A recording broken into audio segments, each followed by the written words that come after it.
আজই ডাউনলোড করুন আর এনজয় করুন আপনার পছন্দের শো। দেবী মা আমাকে আদেশ করেছিলেন এ ঘরে না ঢুকতে, কিন্তু আপনি কষ্ট পাচ্ছেন সেটা জেনে আমি কিভাবে নিজেকে আটকে রাখতাম। চেক করছিস কেন বলতো? তুই যা করছিস তার বেলা খেয়ে নে না দিদি, নাহলে আমি কিন্তু সারা রাত তোর পেছন পেছন ঘুর ঘুর করে থালাটা নিয়ে যাব। জ্বালিয়ে মারিস তুই। জানি তো, এবার খেয়ে নে। আয়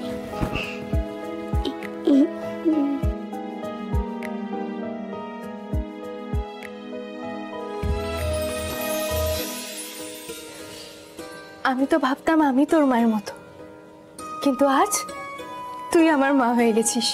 বড়রা যখন বাচ্চা হয়ে যায় দিদি, তখন বাচ্চাদের বড় হয়ে যেতে হয়, বুঝলি?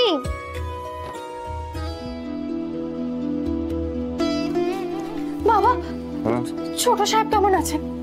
ব্যথাটা কমেনি রে, ডাক্তার ঘুমের ওষুধ দিয়েছে, খেয়ে ঘুমোবে বললো। কাল সকালে ডাক্তার আসুক, তখন বোঝা যাবে যে কি হয়েছে। জানিস কুসুম, আজ বাবা ব্যথায় ছটফট ছটফট করছে। আমি যদি একবার যেতে পারতাম ওনার কাছে, কিন্তু দেবী মা তো আমাকে আদেশ করেছে যাতে আমি ছোট সাহেবের ঘরে না ঢুকি।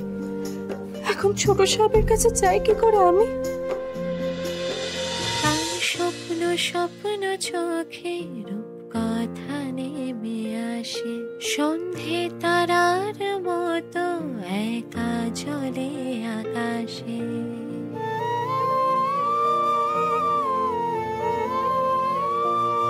তার গান শুনে জোনাকি গুনগুন করে বাতাসে, সেই রূপ কথারই মতো সবাইকে ভালোবাসে।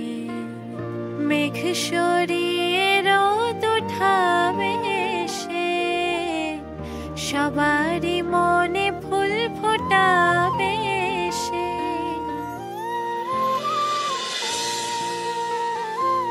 আপনি খুব কষ্ট পাচ্ছেন, তাই না ছোট সাহেব?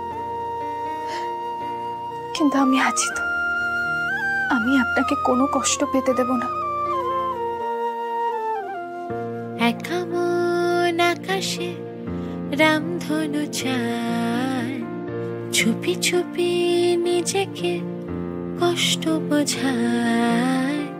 গোধূলি রং চুই সন্ধে নামে, সেইখানে মন ফিরে। দেবী মা আমাকে আদেশ করেছিলেন এ ঘরে না ঢুকতে, কিন্তু আপনি কষ্ট পাচ্ছেন সেটা জেনে আমি কিভাবে নিজেকে আটকে রাখতাম। সামনাসামনি না হলেও আমি আড়াল থেকে আপ্রাণ চেষ্টা করব আপনাকে ঠিক করে তোলা। দেবী মার আদেশ আমি অমান্য করছি, কিন্তু উনিই তো বলেছিলেন দরকার পড়লে সবার বারণ অমান্য করে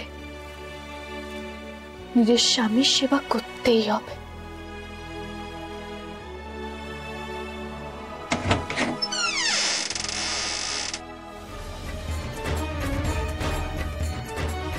দেবী মা।